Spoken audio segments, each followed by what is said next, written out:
Oi, gente, hoje eu vim contar uma história minha. Um belo dia minha família decidiu ir na fazenda da puta da minha tia.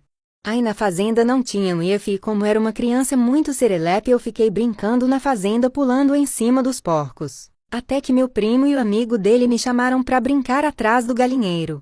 Eles tinham 12 anos, eu tinha 8, então eu sabia que ia dar ruim.